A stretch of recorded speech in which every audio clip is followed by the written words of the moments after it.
말씀을 정리하도록 하겠습니다. 시편 4편이죠. 시편 3편과 4편은 약간 세트로 묶어서 우리가 묵상을 할 수가 있습니다. 배경은 바로 다윗의 왕조 시절에 다윗의 왕조 말기에 있었던 압살롬의 쿠데타 사건이죠.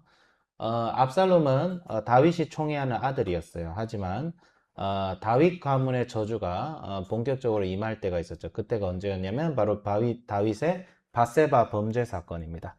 다윗의 밧세바 범죄 사건은 다윗의 인생의 극적인 어떤 면에서 나락을 상징하죠.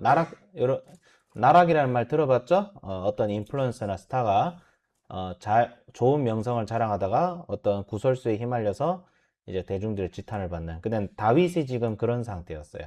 다윗이 압살롬의 반역 이전에 다윗의 권위가 어떻게 되는 거예요? 밧세바의 범죄로 인해서 밧세바를 간음하고 그 밧세바의 원래 남편이었던 우리아를 전쟁터에 내몰아서, 그러니까 전쟁터에 있긴 했지만 죽을 자리에 일부러 내몰아서 죽게 만든 것. 그것이 다윗은 살인 교사죄를 지었죠. 불륜과 플러스 살인 교사죄를 지은. 그래서 다윗은 성경 역사상 가장 최악의 범죄를 저지른 범죄자 중 한 명으로 기록이 되어 있습니다. 그래서 열왕기상하에 이제 사무엘 상하에 보면 다윗의 이 밧세바 범죄 사건 이후에 다윗의 왕으로서의 그 모습이 굉장히 초라해지고 힘들고 굉장히 그 기력을 잃기 시작하는 상황 속에 있었어요. 이때 이제 압살롬 이제 누이가 다말이 압살롬의 누이가 이제 성폭행을 당하는 사건이 일어나고 압살롬이 거기에 삥 돌아서 자기 그 범죄를 저지른 형을 죽이고 그 다음에 어떻게 돼요? 다윗의 총애를 받았지만 다윗이 압살롬을 굉장히 총애했어요. 그래서 사실 압살롬이 원래 다윗 다음에 왕이 되었어야 했어요. 그래서 참 미스터리예요. 다윗이 분명히 압살롬을 총애했는데 왜 압살롬이 반역을 일으켰을까? 뭐 그것은 성경에 나오진 않겠죠. 솔로몬 대신에 자기가 왕이 되려고 해서 그런 게 아니었을까? 뭐 그런 생각도 들고.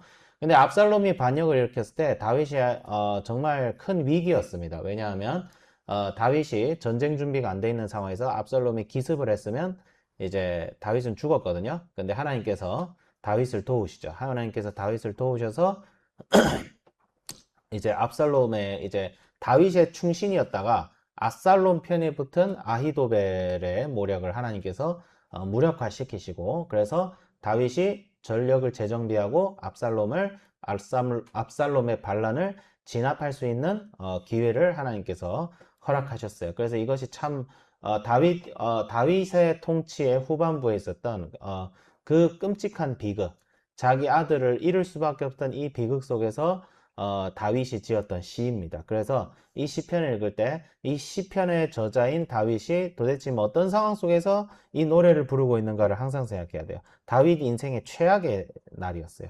다윗 인생의 가장 절망적인 상황이었어요.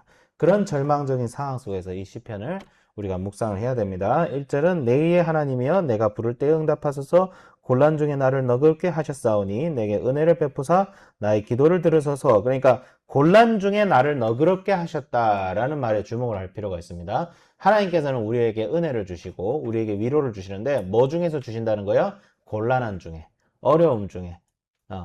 그러니까 우리에겐 고난이 여러 가지 이유로 찾아옵니다. 다윗이 받은 고난은 확실히 다윗의 범죄함으로 시작된 고난이었지만 다윗은 그 가운데서도 의로우신 하나님을 바라보고 의로우신 하나님께서 이 상황 속에서 하나님의 선한 뜻이 이루어질 것을 믿었어요. 그래서 다윗은 오히려 하나님께서 자기를 인도하시고 자기를 구원하신다는 사실을 알고 있었죠. 실제로 아히도벨의 모략이 무력화되면서, 그러니까 다윗이 이제 어디로 도망치냐면 요단강 건너서 도망칩니다. 요단강 건너서 이제 도망을 치는데 그때 이제 예루살렘을 떠나서 도망치잖아요. 그럼 이제 광야를 지나야 돼요. 광야를 지나서 이제 요단강 동편으로 이제 요단강 동편으로 도망쳐야 되는데, 만약에 압살롬이 아히도벨의 말을 들어서 급하게 추격대를 꾸려서 다윗이 아직 도망치는 중에 그를 쳤다면 압살롬은 왕이 될 수 있었죠. 예, 아히도벨의 모략을. 근데 다윗의 충신이었던 후세가 압살롬에게 잘못된 이제 압살롬을 속여서 뭐라고 하죠? 압살롬아, 이렇게 기습을 하면 비겁하지 않냐? 네가 군대를 쫙 모아가지고 정면 승부를 해라, 다윗이. 그렇게 하면 네가 왕으로서 권위가 설 거야. 이렇게 해서 압살롬의 그 허영심을 자극해가지고 압살롬이 전략적 선택을 하지 못하게 한 그런 기록이 있죠. 열왕기상을 보면. 그래서 아히도벨이 그러니까 아히도벨이 그 재밌는 게 그 후세의 모략을 듣고 압살롬이 자신의 계획을 파기하니까 아히도벨이 그 다음날 자살해 버립니다. 예, 이 전쟁 졌다. 예, 똑똑한 사람이니까 알아버렸죠. 예, 그런 기록이 또 있습니다. 그래서 2절에 인생들아 어느 때까지 나의 영광을 받고 욕되게 하며 헛된 일을 좋아하고 거짓을 구하려는가. 이건 이제 압살롬의 반역자들에 대한 거죠. 그 다음에 3절 여호와께서 자기를 위하여 경건한 자를 택하신 줄 너희가 알지어다. 내가 그를 부를 때에 여호와께서 들으시리로다. 그러니까 다윗은 강한 확신이 있었어요. 하나님께서 자기를 내버려 두지 아니할 것이다. 왜냐하면 하나님께서 다윗과 맺은 언약이 있거든요. 그거는 뭐예요? 바로 다윗의 언약. 그거는 뭐예요? 다윗의 후손을 통하여 그의 왕족을 영원토록 하겠다라는 언약이었어요. 예. 물론 우리는 이것이 영적인 언약, 이것을 단순히 다윗의 혈통으로 육적인 이스라엘 왕국이 영원히 지속된다라고 이해하지 않습니다. 왜냐하면 이스라엘 왕국은 실제로 몇백 년 뒤에 망하거든요. 예, 갈라지고 망해요.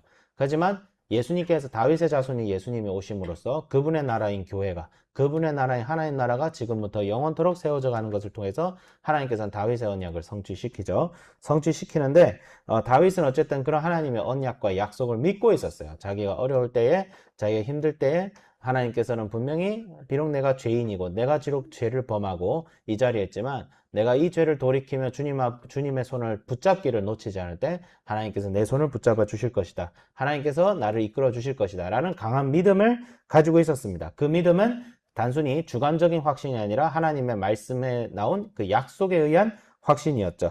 4절 너희는 떨며 범죄하지 말지어다. 자리에 누워 심중에 말하고 잠잠할지어다. 의의 제사를 드리고 여호와를 의지할지어다. 의의 제사를 드리고 여호와를 의지할지어다. 의의 제사. 제사라는 건 보통 언제 지내요? 제물을 바치고 뭐예요? 제물을 바치고 그 하나님 앞에 제물을 바치고 그 다음에 자기 죄를 속죄하고 감사의 제사를 지내는 그런 거죠. 근데 제사라는 거는 보통 근데 왜 의의 제사라고 이렇게 수식을 넣었을까? 제사는 보통 약간 이런 식이에요. 이게 고대에서 제사라는 것은 좋은 제물을 바쳐서 신에게 호의를 얻는 것을 보통 제사라고 여겼어요. 예. 근데 하나님께서는 이 고대의 제사법을 완전히 바꿔버립니다. 제사는 너희들이 나에게 호의를 받기 위해서 하는 것이 아니라 내가 너희들에게 무조건적인 은혜를 베풀기 위한 소통의 수단으로서 내가 너희들에게 제사를 하도록 명한다. 이런 거죠. 그러니까 제사를 지내는 목적은 하나님의 호의를 끌어내기 위한 것이 아니라 하나님 앞에 의로운 자로 거듭나기 위한 거예요. 그래서 제사를 지낼 때 그 제물의 번제가 우리의 죄를 속죄하고 하나님이 전적인 은혜로 나를 구원하신다. 그런 하나님을 의지하라. 그게 제사의 본질이 되는 거죠. 원래 구약의 제사는 그게 본질입니다. 그래서 의의 제사는 뭐예요? 하나님을 의지하고 그분의 의로우심을 본받아서 나도 그렇게 살아야 된다라는 거죠. 그래서 6절 여러 사람의 말이 우리에게 선을 보일 자 누구냐 하오니 여호와여 주의 얼굴을 들어 우리에게 비추소서. 여러 사람의 말이 우리에게 선을 보일 자 누구냐. 지금 다윗과 그 공동체 분위기가 지금 완전 절망이에요. 나라를 잃어버렸어요. 지금 쿠데타로 서울이 빼앗겼다니까요. 수도가 빼앗겼다는 것은 이미 망했다는 거예요. 그런 상황에서 다윗과 그 주변 사람들이 다윗과 함께 도망치지만 지금 상황이 뭐예요? 야, 이거 희망이 없다. 이거 어떡하지? 이런 상황 속에서 다윗이 우리 어떻게 하는 거예요? 지금 상황을 보지 말고 우리를 붙드시는 하나님을 보라. 이것이 다윗의 갈급함이었죠. 7절 주께서 내 마음에 두신 기쁨은 그들의 곡식과 새 포도주가 풍성할 때보다 더하나이다. 그래서 하나님께서 우리에게 주신 기쁨은 절대 어떤 환경적이고 어떤 물질적인 거에 의존되지 않는다라는 놀라운 고백이에요. 그래서 다윗은 오히려 어떻게 해요?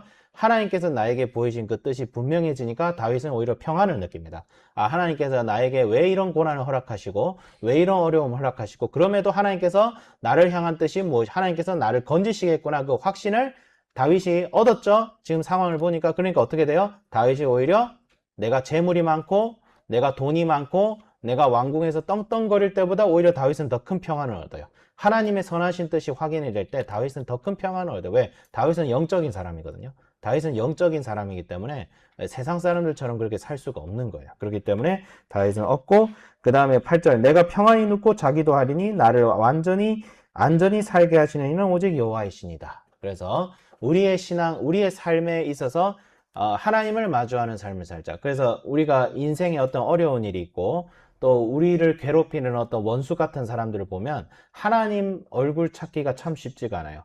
우리 눈에 보이는 것에 우리는 집중하기가 너무나 쉽습니다. 하지만 우리에게 복을 주시는 하나님께서는 때론 이런 어려움을 통과하게 하사 우리를 하여금 주님을 더 바라보게 하시고, 우리가 죄를 지어서 고난을 당할 때도 있지만 하나님을 더 의지하고 하나님을 더 바라보라고 우리에게 이런 고난을 허락하실 때도 있어요. 그럴수록 더 주님을 바라보고, 또 이 세상 가운데 어제도 컴패션 예배를 드렸죠. 참 저도 그런 생각이에요. 그 이영표 축구 선수가 얘기했던 것처럼 왜 하나님이 살아계신데 이 땅에 여전히 악이 있고 이 땅에 여전히 궁핍함이 있고 이 땅에 여전히 뭐가 있죠? 이런 억울한 일들. 저 아무 죄도 없는, 물론 모든 사람이 죄인이긴 하지만 직접적으로 아무 죄가 없는 아이들이 지금도 저렇게 죽어가는 이 세상을 보면서 하나님의 선하심, 하나님은 과연 선하신가? 그랬을 때 우리가 붙잡아야 될 것은 비록 이해할 수 없지만 우리 모든 인류를 위해서 자기의 독생자를 내어주신 예수님의 사랑을 확신하자. 이해할 수 없지만 그 예수님의 사랑을 확신하고, 그렇게 우리가 드려야 될 의의 제사는 뭐예요? 바로 예수님을 본받아서 예수님의 사랑을 전하는 것이고 예수님을 예배하고 그분께 영광을 돌리고 살아가는 것이다. 그래서 고난 중에 은혜가 있다. 고난 중에 의로움이 있고 고난 중에 위로가 있고, 비록 인생에 사망의 음침한 골짜기로 지나는 것 같고 우리 학생들이 앞으로 살아갈 인생이, 저도 그럴 거예요. 아마 그렇게 많이 평안하진 않을 거예요. 세상이 더욱 양극화되어질 것이고 더 혼란스럽게 되어질 것이고 그렇겠지만 하나님께서는 그분의 백성과 자녀를 절대로 포기하지 아니하신다. 예레미야가 유다가 망할 때 예레미야의 고백 속에 뭐예요? 새 언약, 너희는 내가 너에게 좋은 것을 부어주겠다. 예레미야의 위로의 그 말씀을 우리가 생각하면서 우리가 오늘 하루도 담대하게 승리하면서 하나님 의지하면서 살아가자. 그리고 예수님을 더 의지하자. 우리를 위해 십자가에 달리신 예수님의 사랑을 확신하자. 이렇게 적용을 하면서 오늘 말씀 정리를 마치도록 하겠습니다. 기도하겠습니다. 거룩하신 하나님 아버지, 주여, 다윗의 그 놀라운, 다윗이 그 인생의 가장 절망스러운 순간 때에 다윗이 했던 이 놀라운 고백을 우리의 고백으로 삼게 하여 주시옵소서. 우리 인생에 많은 어려움이 있고 우리 인생에 고난이 있지만 그 고난 속에서도 평안을 허락하시고 오히려 그 고난 속에서 더 큰 기쁨을 허락하시고 하나님의 뜻이 확인되어지고 하나님의 사랑하심이 확인되어질 때 우리 인생에 놀라운 기쁨과 은혜와 축복이 있을 줄 믿습니다. 주여, 우리가 주님 다윗처럼 하나님 아버지 주님을 의지하게 없어서 나의 죄악된 모습, 나의 거짓된 모습, 나의 어려운 모습, 나의 연약한 모습 있는 그대로 주님 앞에 나아올 때에 주님께서 우리의 손을 잡아주시고 주님께서 의로운 자에게 상을 주시고 하나님 아버지 주여, 자기 백성을 결코 포기하지 하시는 주님의 그 신실하심과 사랑을 경험하는 그런 일이 일어나게 하여 주시옵소서. 감사드리며 예수 그리스도의 이름으로 기도드립니다. 아멘.